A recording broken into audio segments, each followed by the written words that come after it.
Open the cabinet under your kitchen sink. Go ahead, picture it right now. Count the bottles.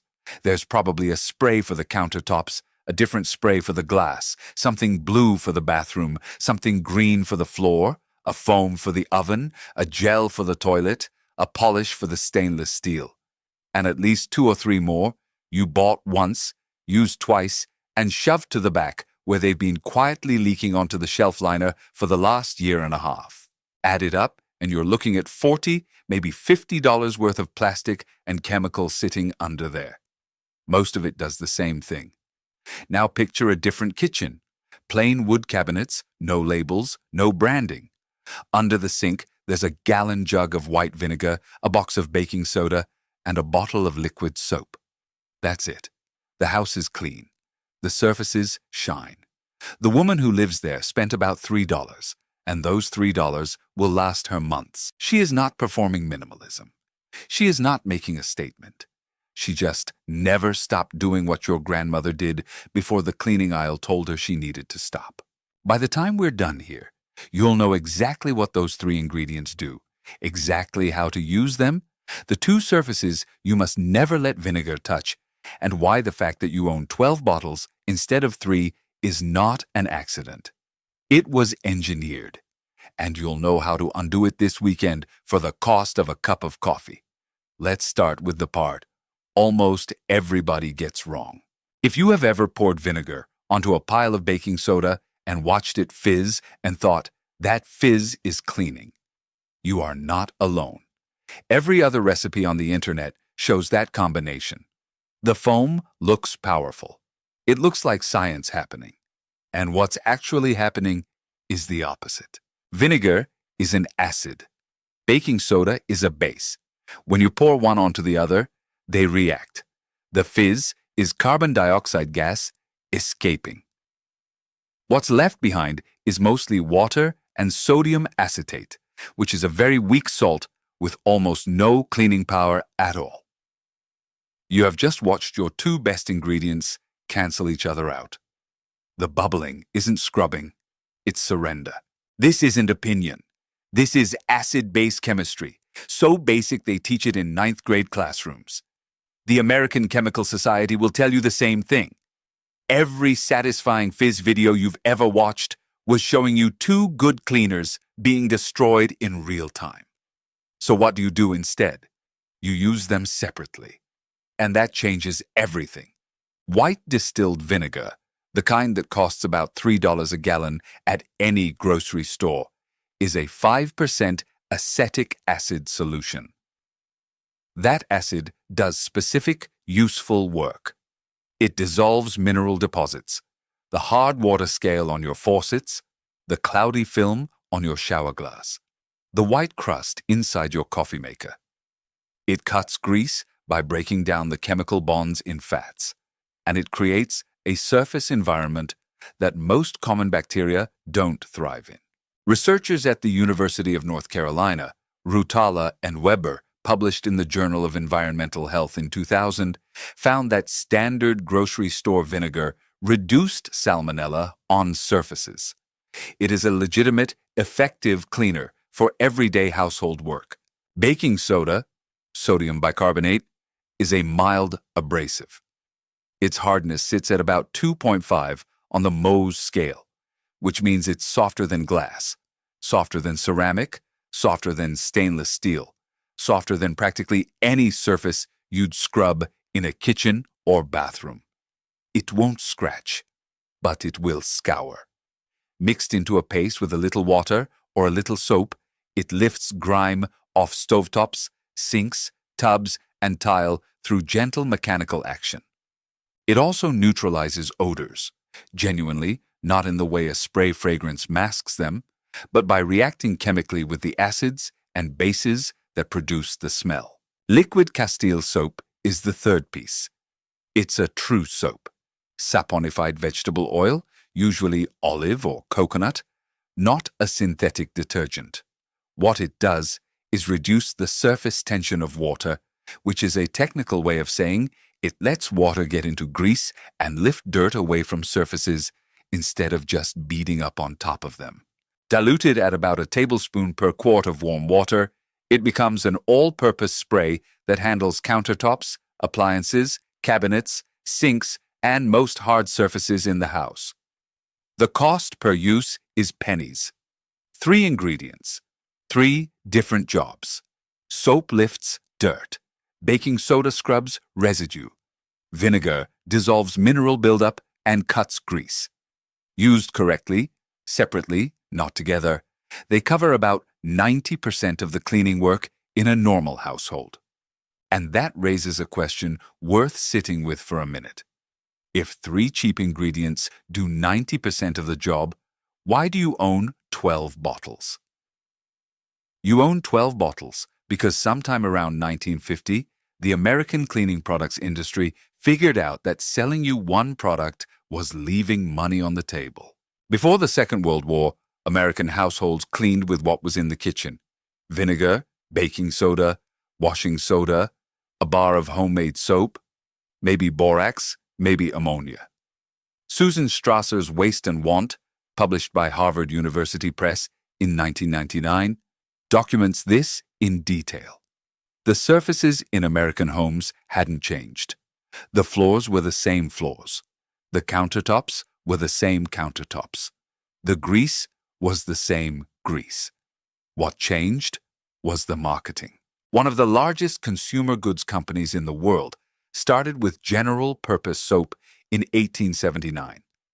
By mid-century, the product line had expanded to include a separate product for laundry, a separate product for dishes, a separate product for bathroom surfaces, a separate product for floors. Decade after decade, the portfolio grew. Each new product carved out a new shelf space claim and a new purchase occasion. By the end of the century, a single company might offer 50 or more distinct cleaning products. Here's what the industry's own trade group, the American Cleaning Institute, has essentially acknowledged. Most household cleaning tasks require only a surfactant, a mild abrasive, or a weak acid. The differentiation between your kitchen cleaner and your bathroom cleaner and your floor cleaner is primarily in the fragrance, the viscosity, and the color of the liquid, not in fundamentally different chemistry. In many cases, you're buying the same handful of surfactant families in water, poured into different shaped bottles with different colored labels. Martin Lindstrom, a brand consultant who worked with major consumer companies for years, wrote in Brandwashed that fear is the most powerful selling tool in the marketer's arsenal, and nowhere is it deployed more effectively than in the cleaning aisle. Germ anxiety, cleanliness shaming. The implication that if you don't have the right specialized product for every surface, something terrible is growing in your bathroom that only this particular spray can stop. The industry didn't invent dirt, but it did invent the idea that your kitchen dirt and your bathroom dirt are so fundamentally different that they require separate products. They're not. And that's not a fringe claim. That's the industry's own chemistry. Now, about the Amish. There is no secret Amish cleaning recipe. That needs to be said plainly, because the internet is full of people selling the idea that old order Amish communities possess some hidden formula they've been keeping from the rest of us. They don't. What they have is a continuation of practices that every American household followed before the consumer product revolution made them seem quaint. Donald Craybill, the preeminent scholar of Amish culture and distinguished college professor emeritus at Elizabethtown College, has spent decades documenting how these communities engage with modernity. They negotiate with it selectively, he writes, accepting what strengthens community and refusing what threatens it. Cleaning products full of synthetic fragrance and marketing claims didn't make their homes cleaner. So many communities simply never adopted them. The practices vary. Some Lancaster County families use certain commercial products selectively. Some of the most conservative communities, the Swartzentruber Amish, use almost exclusively homemade soap, vinegar, and baking soda. There is no single formula because there is no single Amish domestic code for cleaning. What there is, across many of these communities, is a refusal to fix something that was never broken. And this is the part that should land close to home for anyone over 50.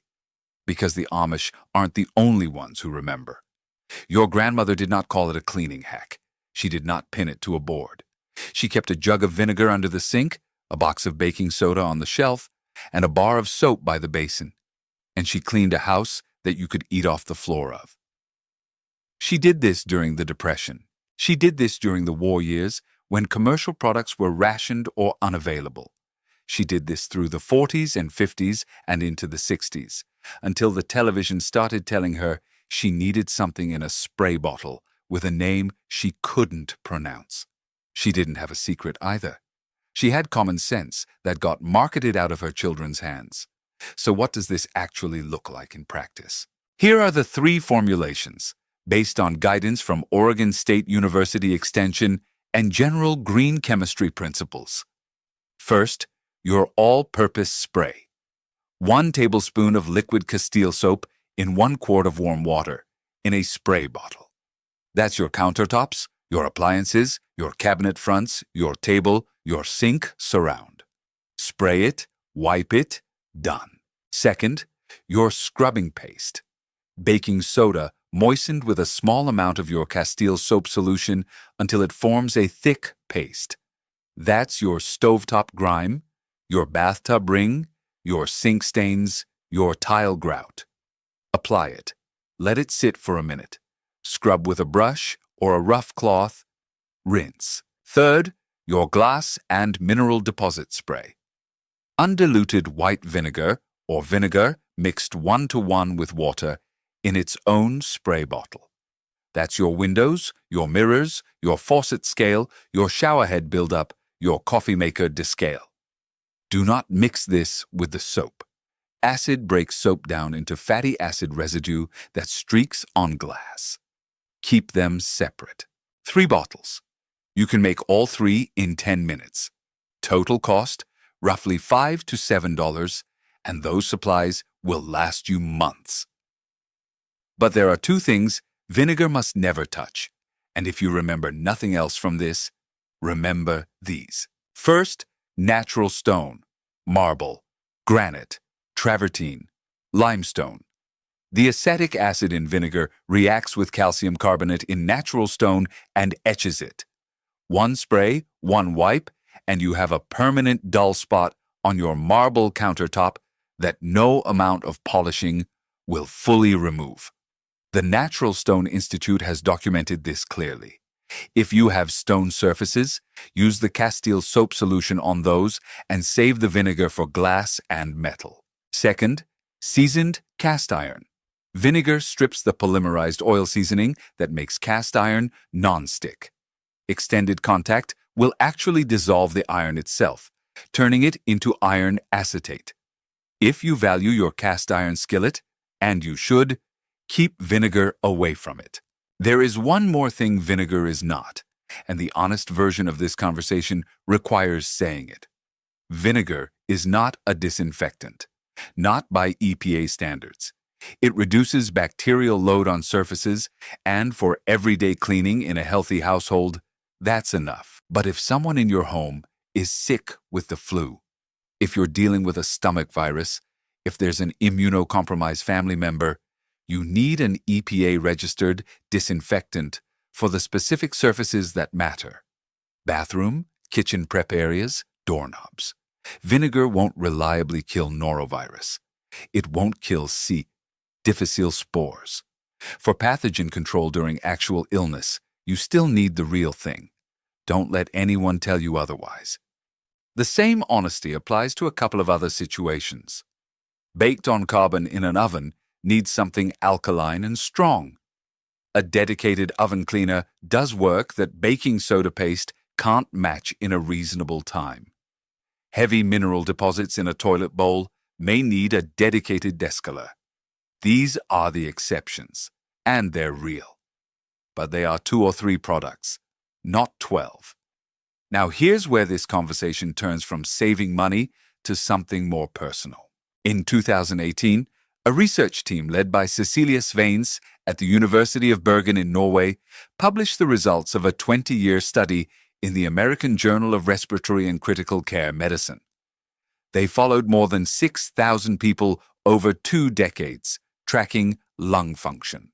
What they found was that women who cleaned regularly with spray cleaning products experienced a decline in lung function, measured by a standard called FEV1, that was comparable to smoking 20 cigarettes a day over the same period.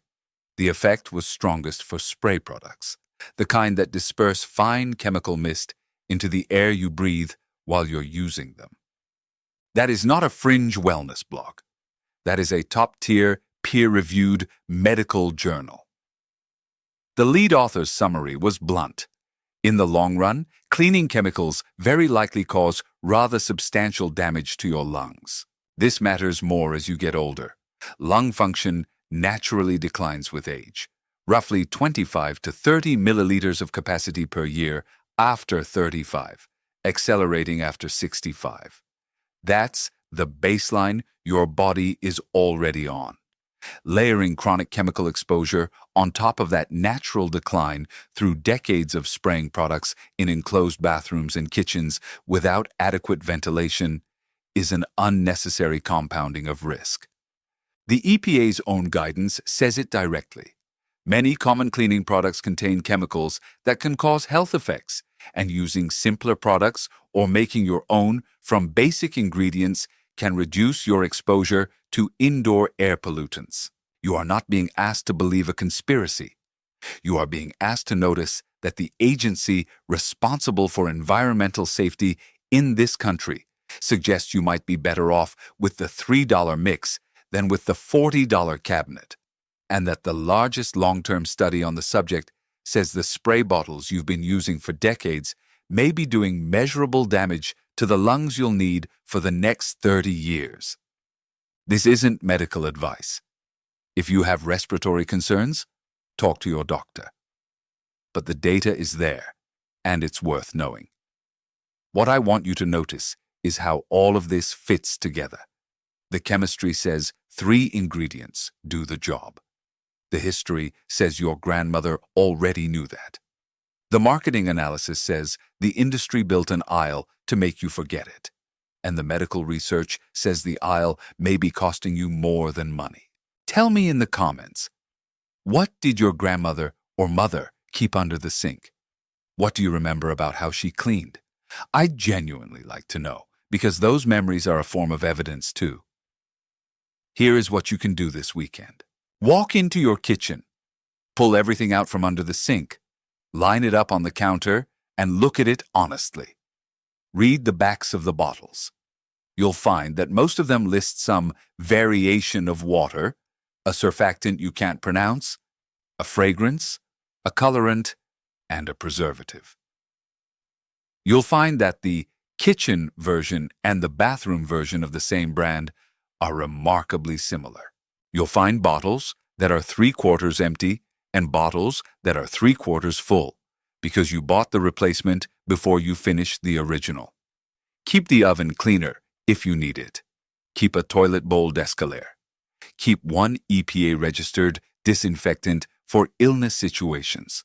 Put the rest in a box. Then make your 3 bottles. Castile soap spray, baking soda paste in a small jar, vinegar spray. Label them if you want. It will take you 10 minutes. The supplies will cost you less than a decent sandwich. Next time you reach for a counter spray, reach for the soap bottle instead.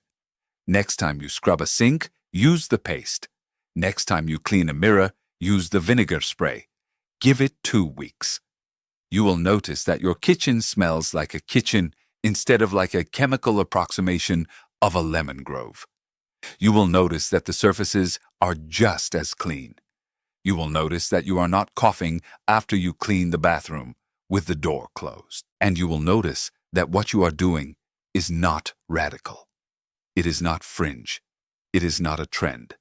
It is what a competent household looked like before someone figured out there was more money in making it complicated. Your grandmother kept a clean house on 3 ingredients and common sense. Nobody called it a secret. Nobody called it a hack. It was just the way a home was run by someone who knew the difference between what worked and what was sold. The most expensive thing in your cleaning cabinet was never any one bottle. It was the belief that you needed all of them. Subscribe if you'd rather have the skill than the stuff.